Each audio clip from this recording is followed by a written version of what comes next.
The notorious Conor McGregor has his return to the octagon set on June 29th of this year, and he will face off with the exciting and longly teased Michael Chandler.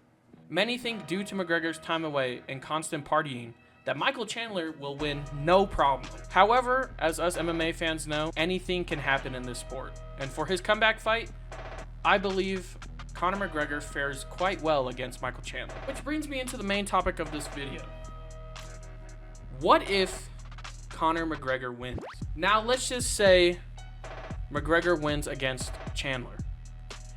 It can be by any way your imagination wants, but I believe there are 3 different paths McGregor's career can go, and with many opponents lined up, I want to discuss those paths that I so masterfully created in my little autistic brain right here. Starting with, it started around the time Conor McGregor was challenging Eddie Alvarez for the lightweight title. At one of the press conferences, McGregor stated that he was coming for all the belts.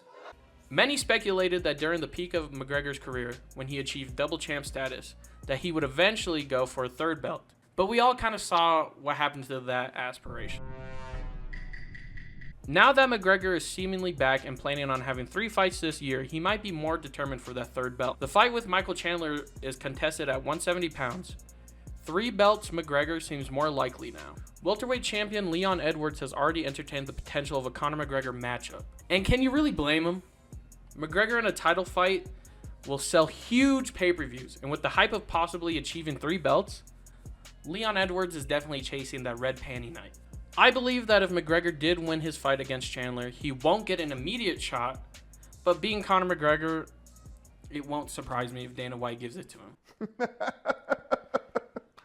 Is he fucking awesome? Let's just say that he ends up fighting Leon Edwards. What will that match look like? Leon Edwards is an extremely well-rounded fighter, being able to strike and grapple if needed.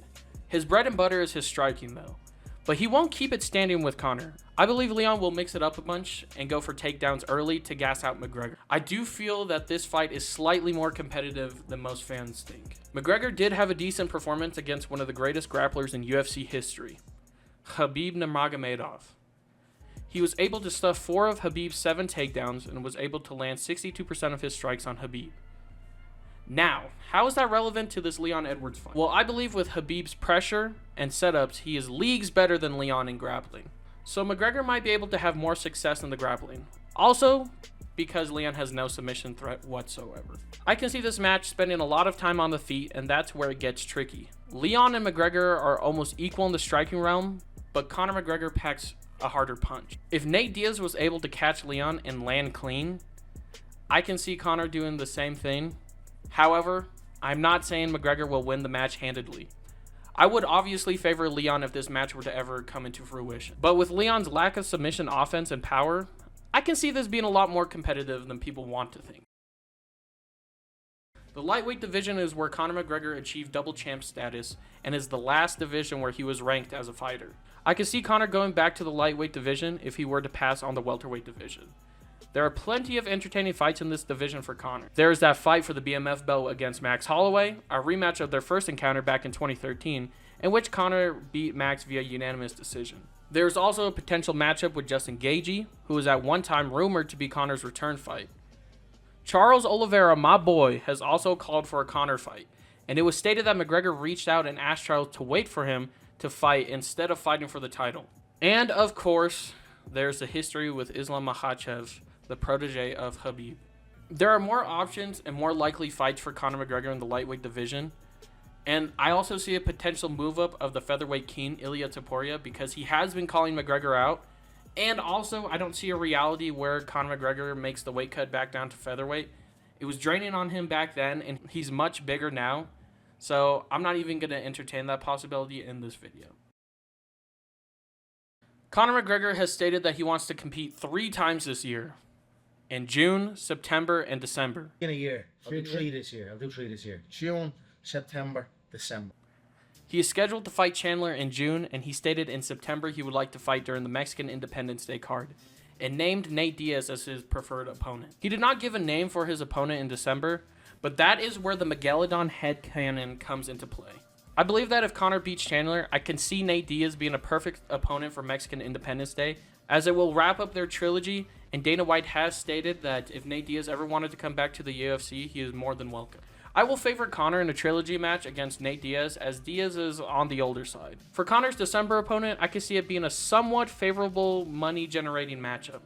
I feel that if Conor goes 2-0 this year, going into his third fight, he will have the mindset of potentially retiring. So I don't see Conor facing one of these young up-and-comers. I can see him fighting someone who has been in the game for around the same time as himself. Tony Ferguson was a name that I saw thrown around on the internet, but after that Paddy fight, I don't see that happening, with Tony's future in the UFC being undetermined.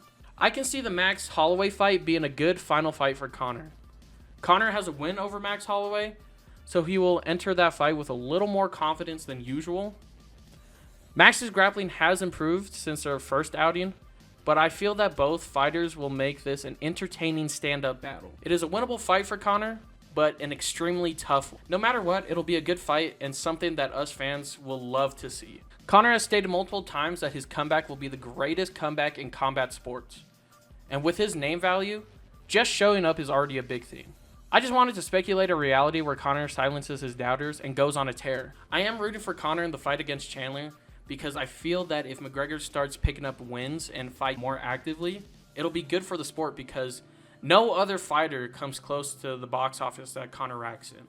I'm a fan of Conor's, and obviously with his controversies and such, it is hard to like him, but he has had one hell of a career and has propelled MMA to heights that some would never have dreamed of.